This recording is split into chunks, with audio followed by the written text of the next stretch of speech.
You don't know what you're getting with Scott Munn. I don't think he would want to bring someone in who immediately would be having their eyes on his job. He hasn't earned his own stripes yet, so maybe he wants to bring someone in who's a bit of a yes man to his system.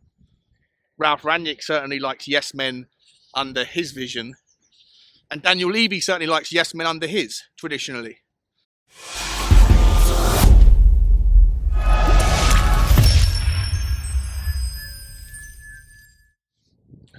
Morning, everybody. How you doing? Welcome back to the Spurs Talk Show. I'm Sean Butler. Bugsy Malone's just up in front. It is Thursday. It's game day against Manchester United. All sorts of potential outcomes could happen tonight. I've got no idea what to expect.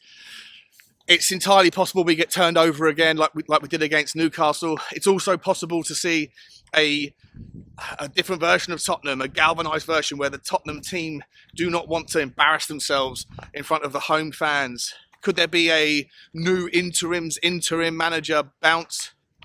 What's going to happen in the stands? What's going to happen outside the stadium with regards the feelings towards the ownership? Is Daniel Levy going to have instructions to the stewards to turn people out who, are singing songs or waving banners? Are fans in the stadium going to turn on each other if you have sections that are calling for his head and other fans that don't appreciate it and say, get behind the team, stop distracting from what's the most important thing here in their eyes, which is what's happening on the pitch? It's going to be fascinating. I don't want to speculate too much. I hope it is a good evening. I hope it's a safe evening. I hope that people don't get into any conflicts with each other. We all want what's best for Tottenham. And listen, I would say to the people that are going and that are going to protest, good luck. I appreciate your thoughts and your feelings on it. Not everyone's going to feel the same, but you have every right and responsibility to make your feelings heard in the way that you want to demonstrate them. So I'll be looking forward to seeing all the clips and hearing the feedback as the evening goes on. But guys, today, I don't want to talk too much about it. I'd rather reflect on that tomorrow. Today, I want to talk about a Sky Sports interview with Ralf Rangnick, who advised Julian Nagelsmann to join Tottenham yesterday. Here's the quote. Lot to break down. I think Tottenham are an exciting club in many ways. They are probably one of the most modern and beautiful stadiums in the world at the moment. They have one of the best training facilities, and Daniel Levy, who has run the club for many, many years. Although he is not a big spender, he knows the football business and would not put himself in this spotlight. If Tottenham really want Nagelsmann, I think it would be important to have a sporting director there to support him. It could be a very, very exciting story.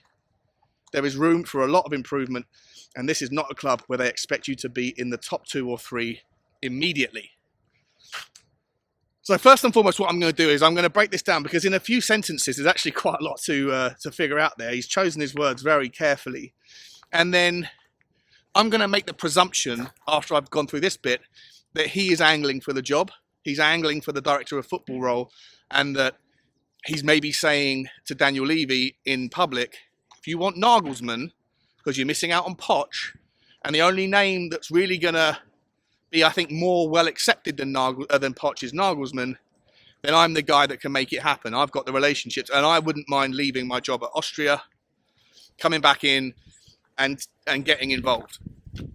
And if that's the case, I'm going to presume that is the case. If that is the case, then we have to understand a little bit about Ralf Rangnick, his personality, before we can kind of come to any conclusions on whether it would be feasible and a good fit. But let's start with the words here, right? So he's saying he thinks Tottenham are an exciting club in many ways. Forget that, we've got the new stadium, blah, blah, blah, blah. They have one of the best training facilities, and Daniel Levy, who has run the club for many, many years. It's interesting to even mention Daniel Levy without saying anything good about him or bad about him, just stating the obvious that he's run the club for many, many years. Although he is not a big spender, he knows the football business and would not put himself in the spotlight. That's an interesting little sentence there. He's not a big spender. Well, I mean, we don't necessarily go out and break records for players, but we don't scrimp on our spending either. I think the stats are out there. I think over the last 5 years or whatever it is, since Pochettino with a 4th highest net spend in Europe. I think we spent £220 million on Conte's tenure. Now, we don't exactly scrimp, but yeah, maybe we don't compete at the very highest level with the likes of Chelsea, for example, or Manchester City or United, but we're very much in the same bracket as teams like relatively like Arsenal, Liverpool, and spend a lot more than other teams around us as well. If Tottenham really want Nagelsmann, I think it would be important to have a sporting director there to support him. It could be a very, very exciting story. I think this is the part where he's saying, obviously, we don't have a director of football right now, but we need one. And that's, I think, given to everybody. There is a lot of room for improvement, and this is not a club where they expect you to be in the top 2 or 3 immediately. And I think expectations are where I'm going to start my analysis, because I think he's wrong about the expectations of being in the top 2 or 3. And I think that expectations generally, when you look into this guy, is where I think it might not make sense. If he thinks that the fan base do not expect improvements from what has been, fair stability, challenging for top 4, then I think he's wrong. I think a lot of Tottenham fans have, and I don't mean this if you think that we should be doing far better and competing with Manchester City for the title or for any of the trophies, because remember that the argument about the trophy gap, in my opinion, is difficult to get over when you think that you have to be able to beat Manchester City to win any trophy. Anything that we're competing in, Champions League or any of the 2 domestic cups or the Premier League, we have to be able to beat a team like Manchester City. And even when they're having a bad tournament in one of those things, there's 3 or 4 other teams that you have to get past as well. I'm not excusing the trophy gap, but it is a relevant explanation as to why it has never been as hard as it is now to win trophies.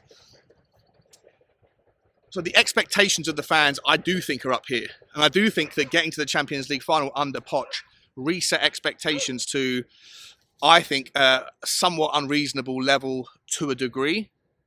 Not to say it's wrong to have those things. It's just, I think that is the observation that I make. That the expectations for success are probably higher than what Ralf Rangnick thinks they are.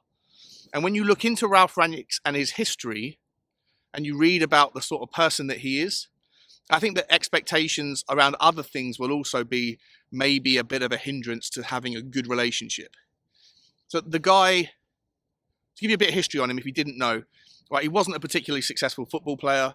He was a midfielder that I think had his kind of career ended at about 26. He didn't get very far. He then moved into coaching. He didn't really have the kind of minerals or the brand or the gravitas to get any high profile jobs. So he started out in the lower ends of the Bundesliga hierarchy.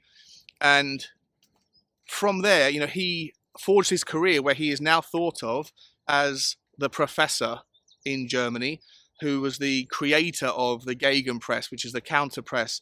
And he discovered this system way back in 1986 when he went over to play against Dynamo Kiev and competed against a Ukrainian legend in the football world called Valery Lobanovsky, I think his name was. And that was the first time he'd ever experienced the high press, which is what was Lobanovsky's system. It wasn't commonplace in Germany. And he came away from that game saying, we felt uncomfortable for 90 minutes. These players, when they don't have the ball, just make it incredibly horrible for our players. He then learnt that system, brought it back, and allegedly would get every VCR, every tape he could possibly get, and watch those teams that played that system in that part of the world and understand it as well as he could. But it was something that was alien to German football. He then also merged it with Sacchi, the AC Milan legend, who played a back 4 system in Italy, which was like unheard of in Germany. They had a very much more pragmatic style, and at the time they were using the sweeper system in their formations. And so he came back and tried to implement what is now known as the Gegenpress, the counter press that he learnt from Ukraine, with a back 4 system. He also learnt that there was a bit of a folly in the minds of football at the time, minds of football men at the time who owned and ran these football clubs across Europe. That there was a nepotism that was often seen, where players that had excellent playing careers then progressed into their post-playing career era, and because they were excellent at what they did on the pitch, it was presumed that they would be excellent at the running and the strategy behind football clubs off the pitch. and that a lot of them had been in these positions for a long time, and that they were essentially there and still doing that job because they'd done it for a long time and presumed to be the best fit for the job. And he came in and wanted to disrupt that system. His idea was to put specialists in every different role in every club that he wanted to work with or did get the opportunity to work with. He'd have psychologists that were responsible for the psyche of the players. He'd have data analysts that were, barely available or to analyze the data that was available at that time, pre-internet, the kind of data, the data era. And so he had specialists in every single role that had nothing to do with football. And it was a disruptive system. He didn't go down well with a lot of the teams that he tried to work with. And in that kind of managerial career, you could almost draw a line and say there was like phase 1 and phase 2. And the line is around the sort of early 2000s, 2002. Before then, he'd always worked with kind of smaller teams. A lot of the team names, I'm not even sure if they're still around anymore, or if they are, they're certainly not household names in the UK.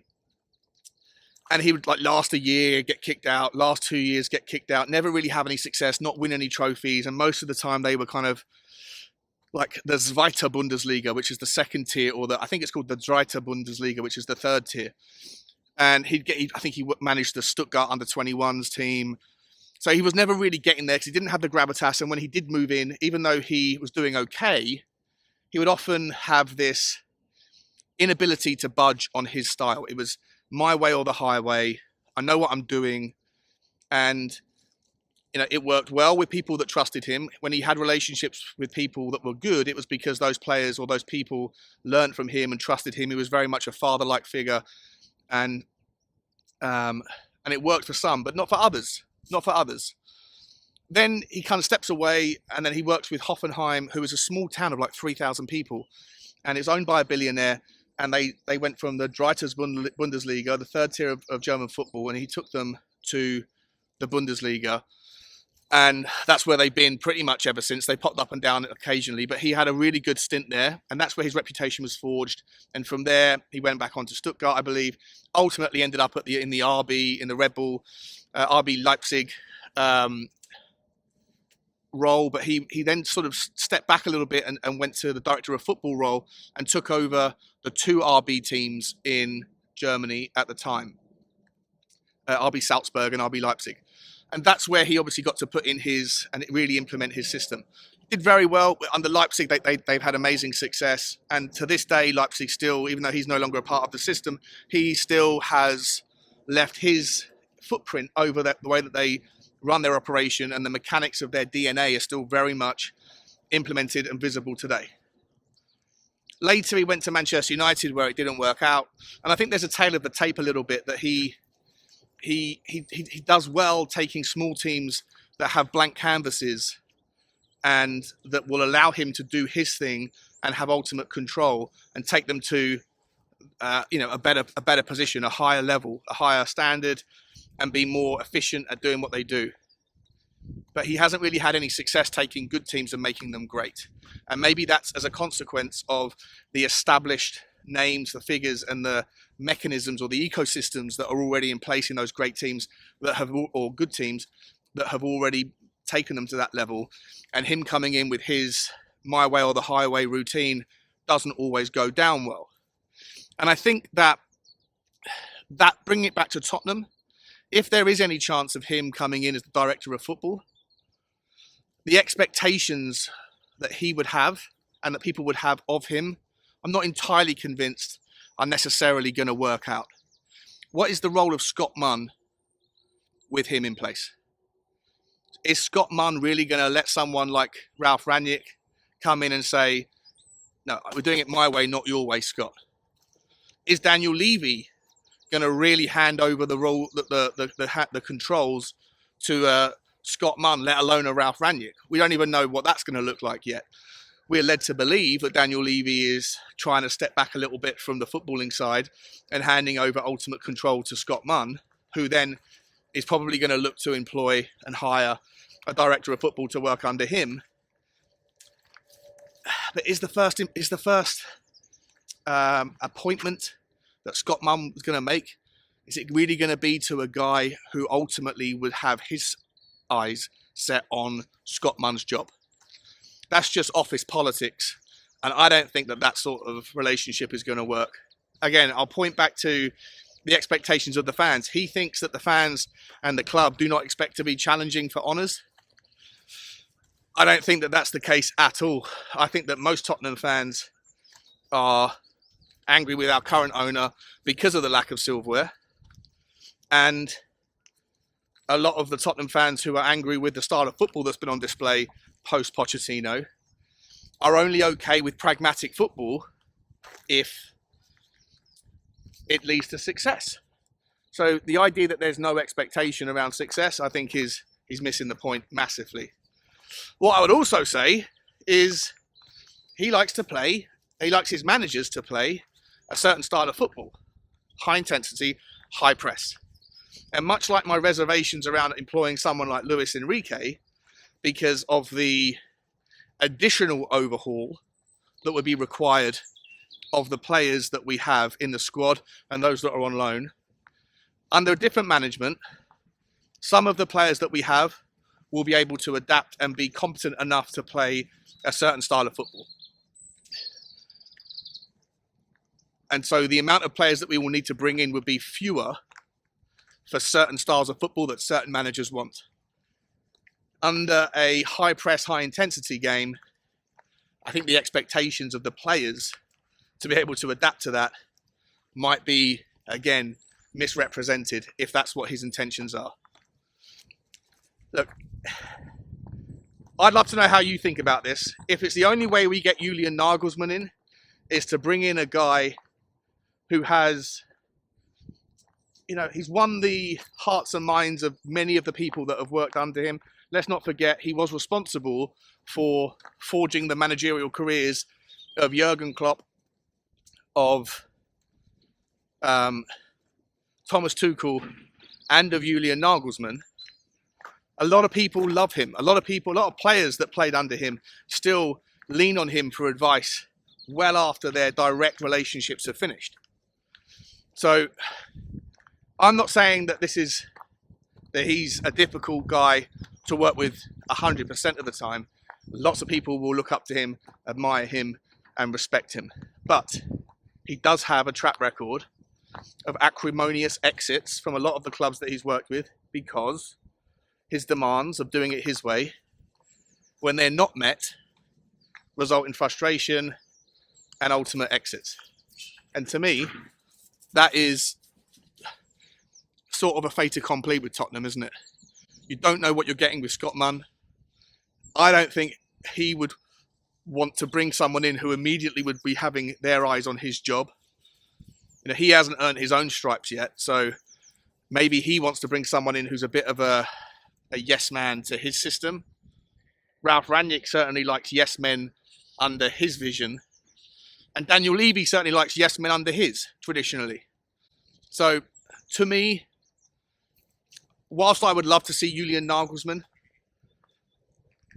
I personally think the role of director of football is very important. And if the only way you get Julian Nagelsmann is by reading into that message, that quote, and it's by Ralf Rangnick saying, I recommend that Nagelsmann takes the job. And listen, they need a director of football, and guess who? Guess who's got a perfect relationship with Nagelsmann? Guess who can make it happen? I don't know. Are you cutting your nose to spite your face by employing one to get the other, but in so doing, the one that you've employed is going to have frictional relationships with the people that are above him in the pecking order? And again, this comes down to politics, corporate politics. I've experienced a hell of a lot of that in my various careers, and there's always a lot of layering. The higher up the chain you go, in my experience, there's always a lot of layering of yes men between managers that actually have impact to protect themselves from the people coming up. And I don't know how that's going to work with a trifecta of Rangnick, Munn, and Daniel Levy. However, that's just my take. Still very interested. I do think that Rangnick is a very talented guy, a brilliant a brilliant talent ID specialist. He's identified some of the best players that are still playing today. I just worry about the mechanics of the relationships at the top. But listen, could be wrong, or I could just be making a complete mountain out of a molehill, and that he's just literally saying, oh, I'm happy at Austria, by the way, but I've had a chat with Nagelsmann, and I think he would make sense at Tottenham. But if he thinks Tottenham are a blank canvas, similar to Hoffenheim, similar to Leipzig, which is the sorts of environments that he's had success in, I don't think he's right about that. I think he's wrong about the expectations of the fans. I think he's wrong if he expects our players to be able to adapt to any system, especially a pressing one. I think he's wrong to think that Daniel Levy steps out of the spotlight. I think he's wrong on some of the things he said in that quote. Let me know your thoughts, guys. Sorry for the long one. It's a 20-minute one. I hope you haven't clicked off. But if you have stayed the course, then please like, subscribe, and comment. And I'll see you tomorrow. Good luck tonight, Tottenham fans. Do what makes you happy. Sing your voice. Get behind the team. But get behind your own message as well. Like, subscribe, and comment. And as always, guys, bye-bye.